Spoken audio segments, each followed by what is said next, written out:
মাওলানা সাদ সাহেবকে বাংলাদেশে আসতে বাধা দিলে হিন্দুস্তানের জবায়েরপন্থীদের সর্বোচ্চ মুরব্বী আহমদ লাট ও ইব্রাহিম দেওলাকে আসতে দেওয়া যাবে না বলে জানিয়েছেন সাদপন্থীদের সুপরিচিত আলেম মুফতি মুয়াজ বিন নূর। তিনি আরও বলেন, বিশ্ব ইজতেমায় এখনও কোনো তারিখ ঠিক হয়নি। কোন পক্ষ আগে করবে এবং কোন পক্ষ পরে করবে এই বিষয়ে স্বরাষ্ট্র উপদেষ্টার সাথে আমাদের কোনো কথা হয়নি। আজকের এই সমাবেশ একটা মহড়া মাত্র। নবীজির জমানায় সাহাবায়ে কেরামের যে যোগ্যতা ছিল, যে যখন ডাক দেওয়া হতো জামিয়া, সাথে সাথে সমস্ত সাহাবী নিজেদের সমস্ত কাজ ফেলে নবীজির কাছে চলে আসতেন। আজকে 100 বছর দাওয়াত তাবলীগ চলার পর আমাদের উলামায়ে কেরাম, আমাদের মুরব্বিয়ানে ইসলাম একদিনের ব্যবধানে কত সাথী জমা হতে পারে, এটার একটা পরীক্ষা হয়ে গেল, যাচাই হয়ে গেল যে আমাদের সাথীরা দিনের তাকাদার জন্য যে কোনো মুহূর্তে সারা বাংলাদেশ থেকে চলে আসতে প্রস্তুত, জান দিতে প্রস্তুত। আপনারা জানেন, এদিক থেকে শাহবাগ, এদিক থেকে মতিঝিল, আশপাশ পুরো এলাকা ব্লক হয়ে গেছে, অথচ আমাদের সারা বাংলাদেশের সাথে কিন্তু আসেনি। আমরা প্রতিটা জেলা থেকে সামর্থ্যবান সুস্থ নৌজওয়ান সাথীদেরকে এনেছি। আমাদের যে ছাত্ররা আছে, সন্তানাদি আছে, আমাদের বৃদ্ধ সাথীরা আছে, ওনাদেরকে আমরা আনিনি। যদি আমরা সারা বাংলাদেশের সকল সাথীকে ডাক দিই, তাহলে কতদিনে আসতে পারবে, কতক্ষণে আসতে পারবে, কতজন আসতে পারবে, এই মহড়াটাই পরীক্ষা করার জন্য আজকের এই ডাক দেওয়া হয়েছে। এটাকে সিরাতের ভাষায় নফিরে আম বলে। এই নফিরে আমের উপর আমাদের সাথীরা উঠতে পারছেন কিনা, এটি আজকে যাচাই করা আমাদের উদ্দেশ্য ছিল। আর ইজতেমার ব্যাপারে আমাদের সুস্পষ্ট বার্তা, 7 বছর যাবৎ যে তাবলীগে বিভাজন হয়েছে, বিভাজনের পূর্বে যেভাবে ইজতেমা হতো, আমরা এই বছর ওইভাবে ইজতেমা করার চেষ্টা করে যাচ্ছি। সেই ইজতেমায় বিশ্ব আমির সাদ সাহেব আসতেন, তিনি মূল বয়ান করতেন, আখিরি মোনাজাত করতেন, সারা পৃথিবীর সাথীরা হুমড়ে খেয়ে পড়তেন বাংলাদেশে। আজকে 7 বছর যাবৎ তিনি আসতে পারেন না, যার ফলে বিশ্ব ইজতেমা তার মর্যাদা হারিয়েছে। সারা বিশ্বের সাথীরা আসতে চান না। যেখানে আমরা 30 থেকে 50,000 সাথী আনার ক্যাপাসিটি রাখি, প্রতি বছর সাথীর স্পন্সর নেন, কিন্তু সাদ সাহেব আসবেন না বলে মাত্র 9, 10, 11, 12 হাজারের ভিতরে আমাদের ইজতেমা সম্পূর্ণ করতে হচ্ছে। তো এই জন্য বিদেশের সাথী সর্বোচ্চ গ্যাদারিং করে এবং সাদ সাহেবকে এনে এই বছর আমরা সফল বিশ্ব ইজতেমা করতে চাই একত্রে। এটি আমাদের ইনশাআল্লাহ এই আজকের এই মহাসমাবেশ থেকে সরকার এবং দেশবাসীর প্রতি আমাদের ঘোষণা। বার্তা সারা বাংলাদেশে সোশ্যাল মিডিয়াতে ছড়িয়ে দিয়েছি, সাথীদের হাতে হাতে দিয়েছি।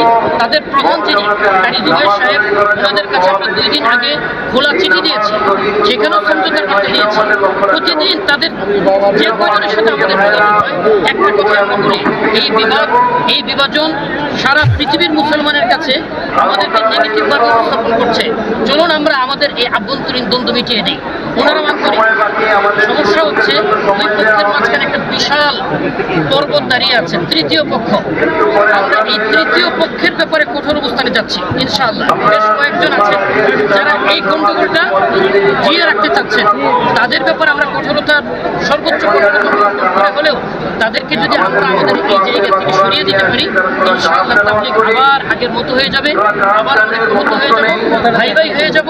আগে যেভাবে ছিলাম সুন্দরভাবে সারা পৃথিবীতে কাজ করতাম, সুন্দরভাবে বিশ্ব ইজতেমা আমরা উদযাপন করতাম, আঞ্জাম দিতাম, সেভাবে আমরা করবো।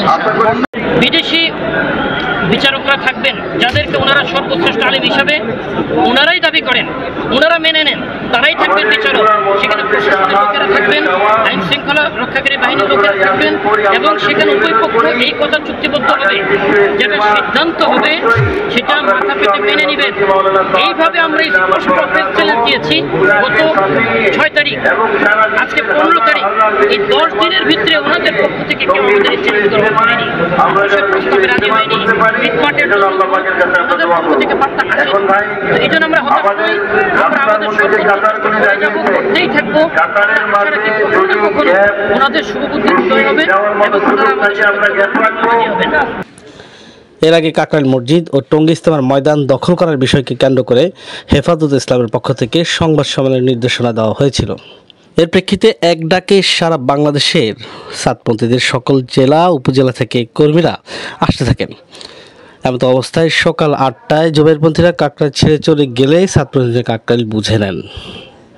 এ বিষয়ে জানতে মুফতি শফিউল্লাহ মুক্কি জানান, কিছু ছিল, অনেক কিছু বলার আছে, কিন্তু এখন আমাদের এই লক্ষ লক্ষ বলবো যে মানে এটা গণার বাইরে, এদিকে আমরা এটা শুনতে পাইছি যে একেবারে নটরডেম কলেজ পর্যন্ত লোক আছে। সারা ঢাকা যে আজকে এই অবস্থা, এই লক্ষ লক্ষ মানুষের একটাই দাবি, আর কোনো দাবি নাই। এই বছরের ইজতেমায় হযরত মাওলানা সাদ সাহেব আসবে।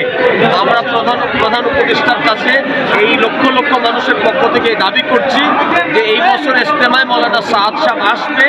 এবং গত 7 বছর থেকে আমরা বৈষম্যের শিকার, আমাদেরকে প্রতি বছরেই দ্বিতীয় ইজতেমা দেওয়া হচ্ছে। এই বছর আমরা ইজতেমার প্রথম পর্বে ইজতেমা করব। আর বাকি পুরা মজমার একমাত্র দাবি হচ্ছে আমরা সাদ সাহেবকে চাই। আমাদের ইজতেমায় আমরা সাদ সাহেবকে চাই, নইলে ওনাদের ইজতেমায় ওনাদের হিন্দুস্তানি কোনো মেহমান আনতে পারবে না। আমরা যেতে দিব না, আমরা তাদেরকে এয়ারপোর্ট থেকে যেতে দিব না যদি আমাদের হজরতকে ওনারা আনতে না। কাকরাইলে ফিলিস্তিন থেকে আগত এক মেহমান জানিয়েছেন, عليكم ورحمة الله وبركاته. الحمد لله الله سبحانه وتعالى جمعنا هنا في هذا المكان اللي الله سبحانه وتعالى جمع قلوب هذه الناس. كم من الناس ملايين الآن الله سبحانه وتعالى جمع قلوبهم على رجل. من يستطيع فعل هذا إلا بالصدق والإخلاص والقبول من الله سبحانه وتعالى. الله سبحانه وتعالى إذا قبل رجل يجمع حوله الناس. فالله سبحانه وتعالى جمع هذه الأمة حول هذا الرجل الشيخ سعد.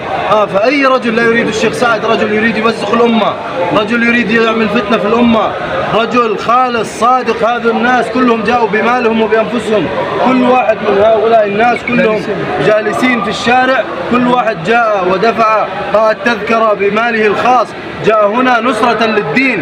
يعرفون من هو الشيخ سعد، يعرفون من هو الشيخ سعد، رجل ماله للدين، أولاده للدين، عائلته للدين. حتى أنا أعرف حتى زوجته وظيفتها فعل الأكل والكذا، مشغولة في خدمة مركز نظام الدين. ما عندهم إلا هذا الدين. الناس فاصلين لإحياء الإسلام. أبو الشيخ سعد والده مات بالسم في هذا الجهد.